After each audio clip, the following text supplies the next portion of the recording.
The turn of the 1500s was an absolutely wild time for the cartography industry, and of course also the sailing industry, food import business, aspiring empire builders, and basically anything that stood to profit from the realization that there was about twice as much globe as previously imagined. Sure, people had known the world was round for literally millennia, but what shocked them was learning there was stuff over there. Between the fully accidental discovery of a nominally new continent and the realization that one could bypass Ottoman toll booths by taking the scenic route to India, the world suddenly became very much larger but also vastly more accessible. There is plenty to be said about the conquistadorks and all the transcontinental trade routes that got going in the 1500s, but my goal today is to rewind to where the Age of Exploration started, and look at how the kingdoms of Iberia laid the groundwork for this worldwide wayfaring by bopping around in their Atlantic backyards. So, to see how the Azores, Madeira, and Canaries launched Spain and Portugal into worldwide power, let's do some history. Okay, so I know I just said Spain like literally 6 seconds ago, but that's not actually correct. In the 1400s, Iberia was home to 4 separate states: the Christian kingdoms of Portugal, Castile, and Aragon, with the Muslim Emirate of Granada at the southern tip of the peninsula. And this was all a fairly recent development because most of the medieval period had it the other way around, with powerful and prosperous Muslim states in Al-Andalus presiding over an ethnically diverse and multi-religious society during the Golden Age of Islam. That's a lot of fancy words to basically say it was cool, but I mean, yeah, it was very cool, and even their Christian adversaries recognized that. Despite fighting centuries of wars against the Muslim states to conquer the peninsula, they borrowed heavily from the culture and scholarship of their newly incorporated domains. Al-Andalus was part of a vast transcontinental society that shared notes on topics like astronomy, cartography, and navigation, which would become invaluable to Iberia's new Christian landlords. But while Aragon, Castile, and Portugal were rich in the culture and smart boys they inherited, they burned a lot of money on armies to get to that point, and as a result, they were in the doubly unpleasant position of being isolated at the southwest edge of the Christian world and quite handily cash flow negative. So with Mediterranean trade routes bottlenecked by Venetian, Ottoman, and Mamluk middlemen, the Iberians had to get a little creative. Although Castile might have looked to be in the strongest spot, with coastlines on both seas and by far the biggest land to draw from, they were spread pretty thin and had 3 actively hostile frontiers to deal with. Aragon was arguably better situated, with mountains guarding the land and a wide open coast that reached out to their chain of islands. They still had to suffer exorbitant Venetian markups if they wanted anything from beyond Sicily, but hey, half the Mediterranean is not bad. Then there's Portugal, who on paper really didn't come out of the Reconquista so hot, but they turned this subjectively suboptimal situation to their advantage by working with what they had. In this case, the Atlantic. Several different factors worked together to draw Portugal out to sea. In typical Renaissance and medieval Muslim fashion, they saw scientific inquiry and natural exploration as a celebration of God's world. And with so many secondhand accounts of magnificent lands just beyond the Straits of Gibraltar, it was an easy sell. But this high-minded curiosity paired with a hefty Christian zeal to convert and conquer, which came pre-packaged in a history of multi-century crusading. All of these traits were embodied in one Prince Henry the Navigator, younger brother to King Edward and the architect of Portugal's naval power. His epithet is a little erroneous since he personally never sailed out of line of sight of Iberia, but his generous patronage of maritime R&D gave Portuguese sailors the tools, ships, and skills to succeed out in the ocean. Henry was able to do this in part because he was a royal and also because he was the Grand Master of the Order of Christ, which, you may wish to note, is literally the Templars. The original group was abolished by the Pope and some fire in 1312, but in 1319 Portugal's King Dinis reconstituted them as the Order of Christ to thank the knights who helped in the Reconquista. So Henry had the additional motive of taking the crusade across the Straits of Gibraltar to campaign against Islam in Morocco and beyond. Specifically, he wanted to investigate Africa to find the mythical kingdom of Prester John, with whom he hoped to, I guess, outflank the Muslims. And look, Prester John is one of those things that's everything and nothing at once, and the mystique of a long-lost Christian kingdom beyond the Muslim world is vague enough to let anything be Prester John if you cherry-pick and squint. It's Portugal's version of the El Dorado goose chase, except if you drop the fantasy parts, then it does actually exist, and it's just called Ethiopia. My friends, I have gone off topic. Let us correct this error by jumping into the ocean.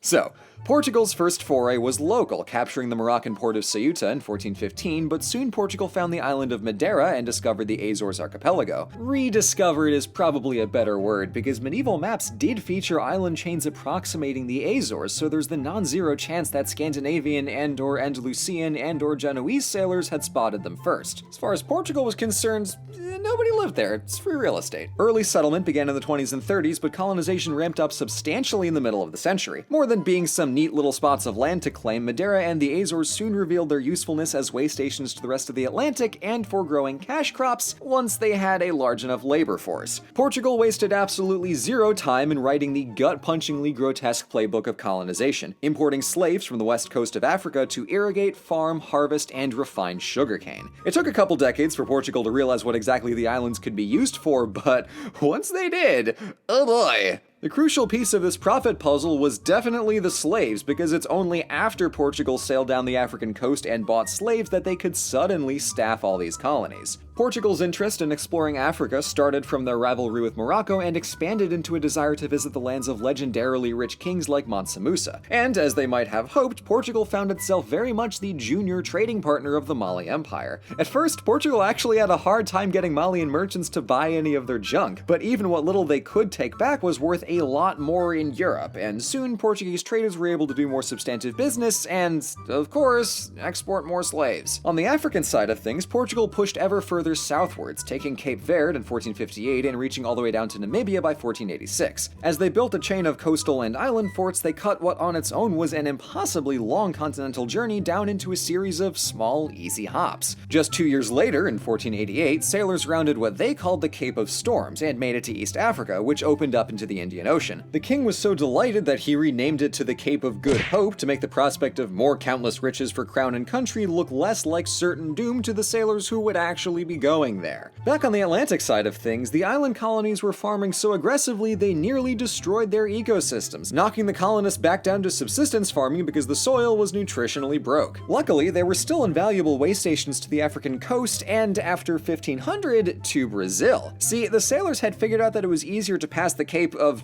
Storms if they sailed out west to catch the South Atlantic wind current, which would comfortably carry them east across the Cape. But as it happens, one ship's journey slightly too far west revealed a shiny new landmass that would be perfect for more exploitative agriculture. Keen to replicate past successes on the Azores and Madeira without dallying on pesky roadblocks like the environment and slavery, Brazil earned Portugal quite a pretty penny, and the Atlantic islands were both the springboard and the prototype that made it possible. So with Portugal's oceanic avenues wide open and money pouring in, let's rewind slightly to see how Castile was handling their Atlantic frontier in the 1400s. As it happens, slowly. Like we said at the start, Castile had enough problems to handle just in Iberia, so aquatic exploration got bumped down the to-do list. Castile did send an expedition to the Canary Islands off the coast of Morocco in 1402, but they delegated the job to some French nobles. The colonized islands were technically under the crown of Castile, but in reality they were private operations. Portugal tried to muscle in on a few occasions without making any real progress, but really no one could lay a strong hand on all the islands because the Canaries, unlike the Azores and Madeira, were inhabited. Being rather close to the continent, these islands had been lived on for thousands of years, with records tracing back to Rome, Numidia, Greece, and Carthage. Even in the medieval period, explorers from North Africa, Iberia, and Italy had visited these islands and traded with their indigenous Guanche people. Castile was just the first state to actually try and take it. This century-long process rapidly accelerated after 1479, when King Ferdinand of Aragon and Queen Isabella of Castile combined their domains into the new Kingdom of Spain. So suddenly, the crown had more resources on hand and fewer problems to throw them at. This was good news for their conquest of the Canaries, and also bad news for the native Guanches. Come on, let's not be surprised that Spain is a co-founder of the Gross Colonial Conduct Club. So the crown spent the next 2 decades conquering the Canaries, and in 1492 they finally subdued their longtime rivals in Granada to complete their Reconquista. With Iberia done, they set about catching up to Portugal's maritime lead, and later that year they sponsored the accidentally world-changing voyage of the notorious Crisco Clambo, who took a stopover in the Canaries on his way to find the Indies. Nothing else, because if it wasn't the Indies, then that would mean his math was like way off, and that would make him a doofus, which he super definitely wasn't. So, it must have just been the Indies, guys. I don't know what to tell you. Anyway, I know you know the rest of that escapade, so let's wrap our story here. Despite the unassuming size of the Canaries, Azores, and Madeira, they played an outsized role in launching Spain and Portugal from humble beginnings into imperial stardom. They started the 1400s poor and isolated separated but wound up set to rule the damn world. In 1493, a papal treaty officially split the globe into the Spain half and the Portugal half. Of course, as swiftly as they yoinked the world, they'd eventually lose it too. More nations joined the contest in the 16 and 1700s, and bigger ships could just bypass the islands. So even before the Spanish and Portuguese empires declined, the islands languished as backwaters. That is, until certain 20th century events that I am woefully unqualified to explain. Still, what I find most remarkable about this first chapter in long-distance seafaring is how swiftly Spain and Portugal wrote the colonial playbook that other European empires would follow, using coastal forts and island bases to break up long trips, cultivating cash crops with imported slave labor, and enslaving or destroying native population. Gang's all here in the 1400s. Quick, no one tells Spain what platinum looks like, it'll be hilarious. Thank you so much for watching. Leave it to me to tackle a period in history that's strongly associated with one very specific person and then fully refuse to even mention him by name. Enough people have dunked on old Crisco Clambo that I wouldn't be adding anything new, so I enjoyed taking a much more structural look at early Atlantic exploration. As always, huge thanks to our patrons for supporting our channel, and I will see you all in the next video.